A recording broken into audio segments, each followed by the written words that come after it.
শীতের সময় বলুন বা গরমের সময় রাস্তার ধারে দাঁড়িয়ে ডালের বড়া বা ডাল পকোড়া খেতে কার না ভালো লাগে। মেয়েকে যখন স্কুল দিতে যাই তখন একজন প্রত্যেক দিন দুপুরবেলা ওই 3:30 নাগাদ ডাল পকোড়া নিয়ে রাস্তার ধারে দাঁড়িয়ে থাকে। মাঝে মধ্যেই কিনে খাওয়া পড়ে, আর তার সঙ্গে দুর্দান্ত একটা চাটনি থাকে, যেটা খেতে আসলেই খুবই ভালো লাগে। আজকে মনে হচ্ছিল একটু বাচ্চাদের জন্য বা ওদেরকে নিয়ে বাড়িতে বসে ডাল পকোড়া বানাই। এখানে কিছু ছোলার ডাল ভিজিয়ে রেখেছিলাম, আমি গত রাত্রিরেই ভিজিয়ে রেখেছি। তারপর জল ঝরা দিয়ে এখন নিয়েছি। রসুনের 6-7খানা, আর দিয়েছি আদা কুচি, লঙ্কা, এইসব দিয়ে ভালো করে কিছুটা অল্প কিছু কিছু ডালগুলো একটু গোটা গোটা রয়েছে, ওগুলো বেশ খেতে ভালো লাগে। আর এইবার এই যে নুন, হলুদ, জিরে গুঁড়ো, ধনে গুঁড়ো, মৌরি, অল্প কিছু মৌরি ছড়িয়ে দিলাম, আর তার সঙ্গে ধনে পাতা দিয়ে ভালো করে ডালটাকে মেখে নিয়ে একটা বাটিতে আমি ওই 10 মিনিট মতো ঢাকা দিয়ে নিলাম।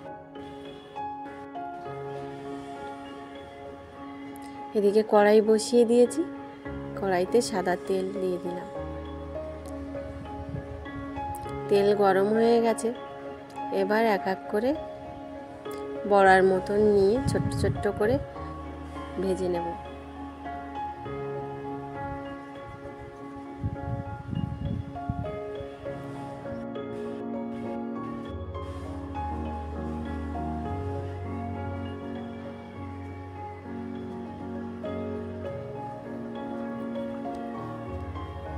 আস্তে আস্তে যতগুলো ধরে সবগুলোই এক এক করে দিয়ে দিই।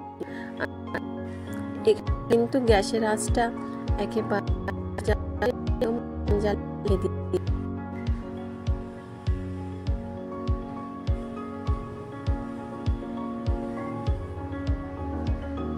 এই দেখুন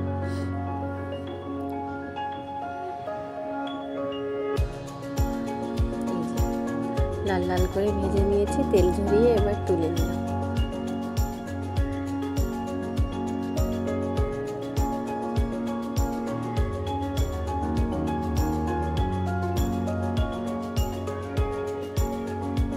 বাকিগুলো ওই একইভাবে ভেজে নেব। এক এক করে একটু গোল গোল করে ছোট্ট ছোট্ট করে, বেশি বড় দেবো না, ওই মাঝারি ধরনের করেই দেব, কারণ খুব বড় বা খুব ছোট দিলে ঠিক আছে, আর একদম বড় বড় করে দিলে ভেতরটা ঠিকঠাক ভাজা হয় না। আমি এই ছোট্ট ছোট্ট করে মিডিয়াম সাইজের করেই নিয়ে ভেজে নিচ্ছি।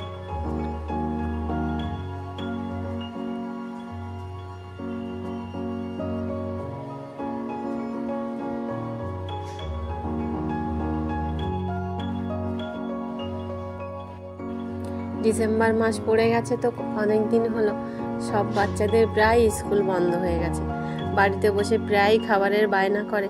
তো বাড়িতে থাকা সাধারণ যে কোনো উপকরণ দিয়ে টুকটাক করে বাচ্চাদের এইভাবে খাবার বানিয়ে দিয়েও কিন্তু অনেকটা যায়।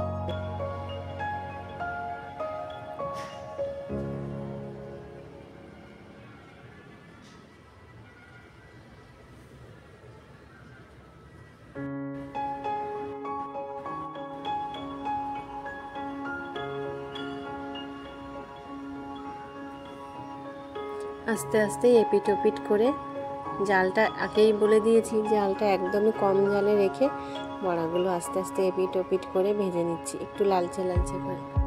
এদিকে প্রত্যেকটা পাতা চাটানোর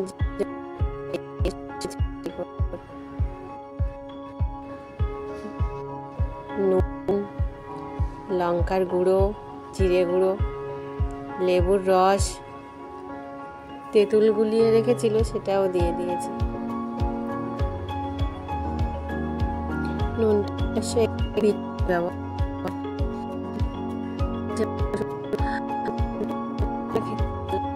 সঙ্গে একটু চলো চাটনি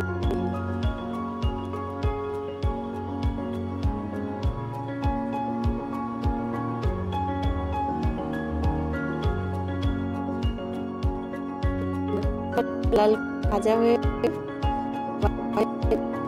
ভেজে নেব।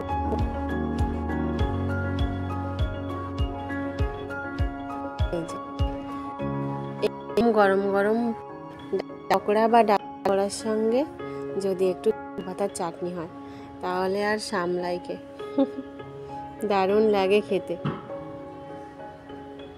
তো আজকে এই অবধি, সবাই অনেক ভালো থাকুন, সুস্থ থাকুন। আর আমার ভিডিওটা ভালো লাগলে অবশ্যই লাইক, কমেন্ট, শেয়ার করুন, সাবস্ক্রাইব করুন। নমস্কার।